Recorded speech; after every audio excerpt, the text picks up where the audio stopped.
China's leadership has concluded a 4-day annual conference. State media gave few details of the secretive meeting of the Politburo's Central Committee, but officials are believed to have discussed the future of the country's trade-dependent economy. For more, I'm joined now by Yukon Huang, a senior associate at the Carnegie Endowment and a former World Bank director for China. Mr. Huang, thank you so much for joining us. First of all, you just finished a trip to China, and you spoke with many senior leaders in Beijing. Are they worried about what's happening in the global economy?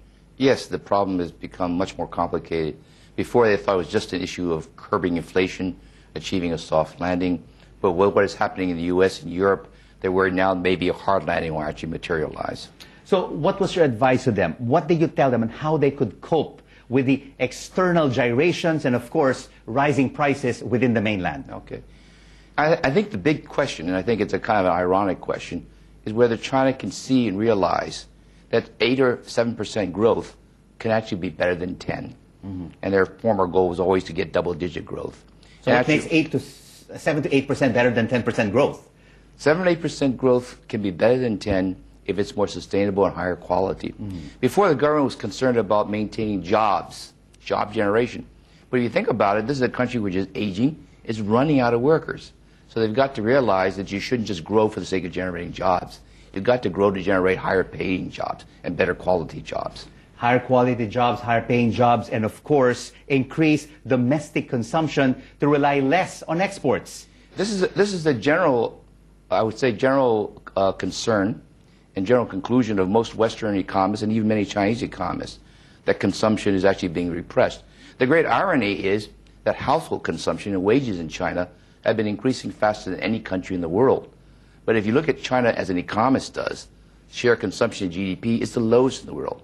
So the perception of whether China's consumption is a problem or not really depends upon whether you look at households or whether you look at this ratio. And so I don't think China will actually try to increase consumption that much. It's actually very difficult. They're probably going to ask themselves, how can I do things like increase social services with the budget? How can I put more money into environmental investments? Mm-hmm. And try to get this away from property speculation and all these things which are now destabilizing the country. Of course, on the other side of the world, where you're based, Washington, D.C., right. The Senate has basically passed this currency bill.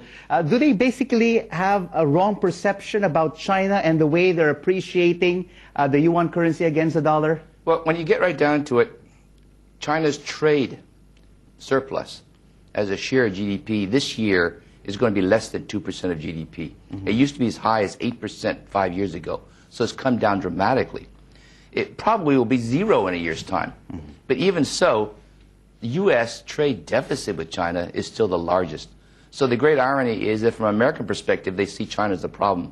From a China perspective, because they see trade as a multilateral issue, they actually see the trade not becoming a problem in the future. Briefly, will China remain stubborn and not listen to the West in terms of moving the yuan? Absolutely. They have the same political concerns or political pressures as American political systems. A new leadership is coming on board. This leadership will not see it in its own interest to be that flexible. They've got to be seen as relatively tough until they come into power next year. Yukon Huang, a senior associate at the Carnegie Endowment for International Peace. Thank you, sir, for your insights.